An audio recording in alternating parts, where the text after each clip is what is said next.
Tema número 1. Saltan nuevos riesgos gravísimos en el tren militar. Tema número 2. La violencia está imparable y el gobierno lo niega y no hace nada.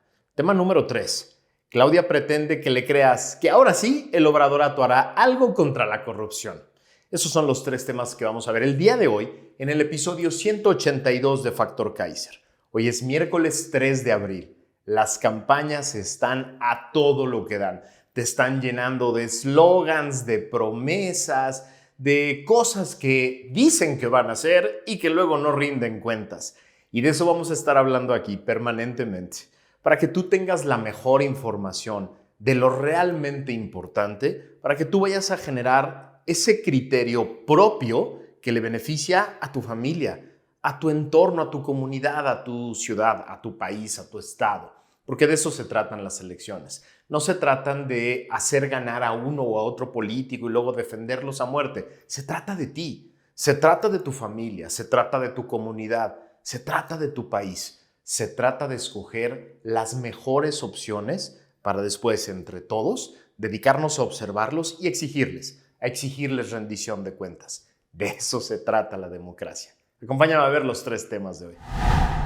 Tema número 1. Saltan nuevos riesgos gravísimos en el tren militar. Hace una semana se descarriló el recién estrenado tren militar. Gracias a Dios iba a su velocidad normal, es decir, muy lento, y no hubo lesionados.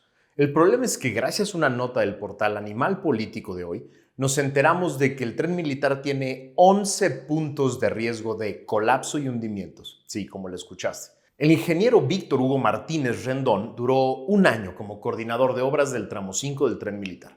Renunció en enero del 2022 al considerar técnicamente inviable y ambientalmente insostenible la decisión de mover el trazado de la parte sur de este tramo que va de Playa del Carmen a Tulum, desde el camellón central de la carretera federal 307 a la selva. Expuso su análisis en una carta a la Presidencia de la República y fue también recibido en Palacio Nacional, pero fue ignorado. Unos meses después, en abril del 2022, los ejidatarios de Jacinto Pat, municipio de Tulum, lo invitaron a una reunión donde el gobierno presentó la manifestación de impacto ambiental, MIA, como se le conoce, del nuevo trazado del tramo 5 Sur. Ahora iba a pasar por sus tierras, que se encuentran arriba de un denso sistema de cenotes y cuevas subacuáticas cuyos techos son extremadamente frágiles. Cito: el nuevo tramo pasa arriba de un terreno kárstico y por esto es muy frágil. Era necesaria una MIA y un nuevo estudio de geotécnica para conocer la capacidad de carga del terreno. Decidieron no hacerlo porque tenían prisas de inaugurar la obra y el estudio se tarda aproximadamente 1 año y medio. Cierro la cita. La falta de estudios motivó a un tribunal de Mérida a conocer la suspensión definitiva de las obras del tramo 5 Sur. En enero del 2024, un juez exigió al gobierno federal que presentara los estudios geológicos, geofísicos y geohidrológicos, además de las bitácoras, memorias de construcción y todos los registros con los que se cuente acerca de los cenotes, cavernas y cuevas de este tramo. El juzgado pidió también ser informado de los probables derrumbes y socavones que hayan ocurrido en este tramo y de las acciones que se aplicaron para atenderlas. Pero durante el recorrido por el tramo 5 Sur, a finales de marzo pasado, se puede constatar que la suspensión ordenada por el juez no se ha acatado. Los taladros siguen perforando el suelo para poner los pilotes del viaducto, las excavadoras trabajan a pleno ritmo y los tráilers cargados de material van y vienen. La península yucateca está sostenida sobre una red de cuevas subacuáticas de unos 1.800 kilómetros que representa su acuífero. De acuerdo con el grupo de hacktivistas Guacamaya, desde abril de 2020, el Fondo Nacional de Fomento Turismo, el Fonatur, entonces encargado de la construcción del tren militar, sabía que el megaproyecto iba a realizarse en un terreno kárstico, sujeto a colapsos y hundimientos. Esta preocupación fue expresada después en las 6 manifestaciones de impacto ambiental, las 6 MIAs que se presentaron. Cito: el nivel de peligro por karsticidad en la península de Yucatán es en general muy alto, dado que se encuentra sobre una plataforma carbonatada que por su naturaleza es susceptible a la disolución, advierte la MIA de la fase 1, que comprende los primeros 3 tramos del Tren Maya. Se trata de un sistema totalmente embebido en agua que está todo el tiempo disolviéndose, afirma Fernanda Laces Hernández, profesora de la Universidad Autónoma de México y experta en ambientes kársticos. Cito: A causa de este proceso de disolución, de este proceso kárstico, el techo de la cueva puede llegar a una delgadez suficiente como para colapsar. Es así que se forman los cenotes, afirma. Sigo la cita. El tren militar generará vibraciones sostenidas que podrían ayudar a que las fracturas vayan aumentando y eventualmente podría acelerar los procesos de hundimiento y de colapso del terreno.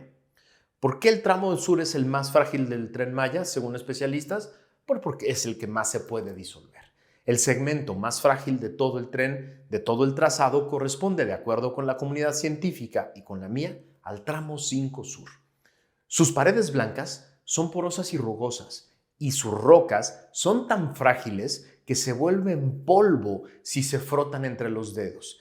En el techo de las cuevas, Dos Balas y Oppenheimer, además de los hoyos abiertos por los taladros para poner los pilotes, recién se formaron huecos del diámetro aproximadamente de 1 metro, que de acuerdo con los espeleólogos, fueron creados por las vibraciones de las obras. Cito: los buzos reportan que llegan a escuchar el paso de los vehículos sobre la carretera cuando las cuevas intersectan con el trazo de esta, lo que puede dar una idea de lo delgada que puede ser la capa rocosa sobre la que se asienta actualmente la carretera.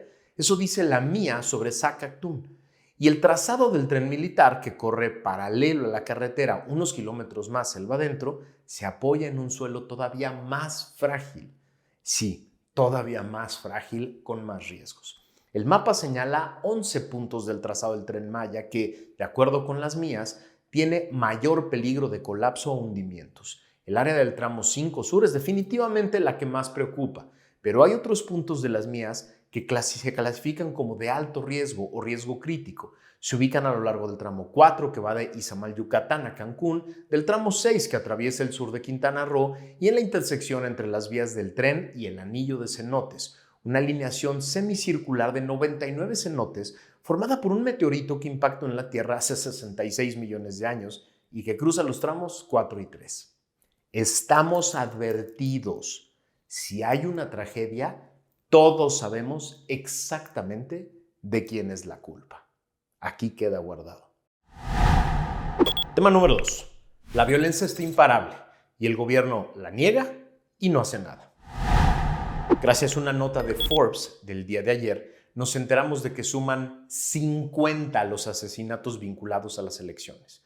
De las 50 víctimas, hay 26 que eran aspirantes a un cargo de elección popular, mientras que el resto eran familiares, políticos o funcionarios. 50. La organización Laboratorio Electoral documentó 50 asesinatos relacionados con las elecciones del próximo 2 de junio en México, con lo que ya supera los 43 homicidios de las anteriores elecciones presidenciales del 2018. Esto según un informe publicado este martes pasado. Y eso que aún faltan los 2 meses más intensos de campaña.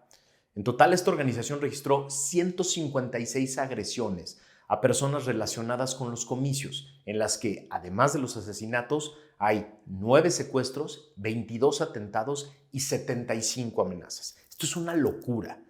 Pero a esto hay que agregarle 2 elementos que lo hacen aún peor. El primero es que el presidente y su candidata se la pasan negando la violencia y dicen que el país está en paz porque su estrategia de seguridad ha funcionado de maravilla. No hay manera de atender y resolver un problema si los responsables de atenderlo se la pasan negándolo. Pero a esto se suma otra cosa peor, el manejo ruin e inhumano por parte del gobierno. Cuando estas agresiones se generan en ciudades o estados gobernados por Morena, la reacción es de contención del escándalo, para minorar el golpe, contener la imagen. No utilicen electoralmente la tragedia, dicen desde el gobierno, desde la campaña de Claudia y desde todo este aparato del obradorato de propaganda, haciéndose las víctimas frente a todas aquellas personas que exigimos cuentas y que exigimos soluciones. Pero apenas se da una agresión en algún lugar gobernado por la oposición, como Guanajuato, son el presidente, el propio presidente, Claudia y todo el obradorato los primeros en utilizar electoralmente la tragedia, como sucedió con el asesinato de la candidata de Morena en Celaya, Guanajuato, hace apenas un par de días. Estas 2 ruines e inhumanas reacciones del obradorato, negar la violencia y utilizarla electoralmente como un instrumento para golpear a la oposición, es la renuncia absoluta de la obligación que tiene el gobierno en turno para brindar seguridad a todos los mexicanos. Como sociedad, no podemos volver a tolerar nunca más un gobierno que prometa paz, entregue el sexenio más violento de la historia, niegue la realidad, pero utiliza la violencia para fines electorales cuando les conviene. Sí, los que durante años contaron muertos, los que durante años señalaron a expresidentes como asesinos por la violencia que se daba en las calles, por la violencia que se generaba entre bandas del crimen organizado. Sí, los que dijeron que tenían todas las soluciones para la paz, hoy niegan la violencia que ya llegó a niveles récord, 183,000 homicidios solo en lo que va de este sexenio, que ya es más que la suma completa de los sexenios de Fox y de Calderón. Estas personas que tenían todas las soluciones a todos los problemas, hoy niegan la violencia, pero peor, cuando les conviene, la siguen utilizando para fines electorales. Esto es ruina inhumana y esto nos pone en peligro a todos. Tenemos que exigir que la próxima presidenta de México no solo resuelva el problema, sino que la paz se convierta en la única forma viable de vivir y la violencia nunca más pueda ser utilizada para fines electorales. Tema número 3. Claudia pretende que le creas que ahora sí, el obradorato hará algo contra la corrupción. El lunes pasado, en un acto lleno de sonrisas hipócritas, Javier Corral, el renombrado panista por varias décadas, que en su momento acusó a López de ser más ruin que Peña, es cita, y que dijo en 2018, otra vez lo cito, con la llegada de López al poder se va a refrendar el pacto de impunidad, cierro cita, ahora pretende presentar una serie de propuestas para combatir la corrupción a nombre de Claudia Sheinbaum. Sí, escuchaste bien. La coalición que dice que va a acabar con el PRIAN tiene a un panista de décadas, que además era férreo crítico de López y de su corrupción, como encargado de este tema en la campaña de Claudia. Qué confusión, ¿verdad? Sí, yo también estoy muy confundido. Durante 2 días anduvo recorriendo varios medios de comunicación hablando de propuestas para combatir la corrupción, como si los mexicanos fuéramos incapaces de ver la realidad y como si no hablara a nombre del régimen más corrupto de la historia. Así, sin dar explicación alguna de la corrupción impune de este gobierno, llega la promesa de Claudia y de su representante de ahora sí vamos a hacer algo, borrón y cuenta nueva. Te doy 2 datos para poner en contexto esto que te digo. Según el Índice de Estado de Derecho 2023 del World Justice Project, en el rubro ausencia de corrupción, México es el lugar 136 de 142. Es decir, solo están peor que México Bolivia, Camerún, Gabón, Haití, Camboya y Congo. Ahora, en el Índice de Estado de Derecho 2023 del mismo World Justice Project, pero sobre México, la Ciudad de México que gobernó Claudia es el lugar 32 de 32. El último, el peor, en el rubro de ausencia de corrupción, el peor de todos, el más corrupto.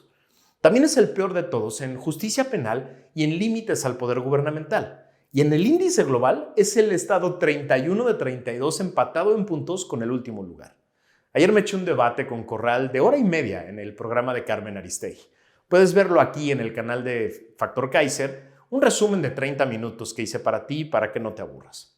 Lo más importante que le dije a Corral es que si ahora habla en nombre del obradorato, antes de hacer propuestas, debe rendir cuentas por los nulos resultados contra la corrupción de este gobierno y por la corrupción impune y sistemática de este gobierno que llegó hasta la esfera más cercana del presidente, a través de sus hijos, de los amigos de sus hijos, de los hermanos de López y de los colaboradores más cercanos del presidente.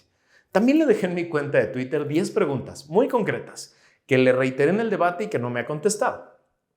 La más importante es que si su nueva agencia anticorrupción, el eje de su propuesta, investigaría y sancionaría a los hijos del presidente, a sus amigos y a todo su clan, además de a los funcionarios públicos que permitieron toda la corrupción de la que nos hemos enterado. No me ha contestado. A ver, no es democrático, no es razonable y no es lógico en una democracia permitir a la opción política que quiere repetir en el cargo simplemente decir, ya, borrón y cuenta nueva. Ahí te van las mismas propuestas que hace 6 años que no pienso cumplir y de las que no te voy a rendir cuentas. No se vale. No lo podemos permitir, ni en este tema ni en ningún otro. El partido en el gobierno quienes hoy están en el gobierno tienen primero que rendirnos cuentas. No se vale pedirnos borrón y cuenta nueva. No se vale simplemente partir a hacer propuestas como si hubieran llegado ayer de Marte a la Tierra y no supieran lo que está pasando en el país. No, como ciudadanos, mexicanas y mexicanos, tenemos que exigirles cuentas de todo lo que han hecho. Viene el debate este domingo. Viene el debate y si es que va Claudia al debate, lo que vamos a ver es que se va a tratar de zafar de todas las tragedias, de todos los fracasos y de toda la corrupción de López. Tú y yo no se lo podemos permitir. No se lo podemos permitir porque si en esta democracia mexicana que estamos construyendo seguimos permitiendo que los políticos simplemente escapen a la rendición de cuentas, nunca vamos a tener una democracia funcional. Así de sencillo. Es nuestra responsabilidad, tuya y mía, exigir cuentas. No pedir, no suplicar, exigir cuentas. Y si no nos las dan, esa alternativa política no puede tener nuestra confianza. Es así de fácil.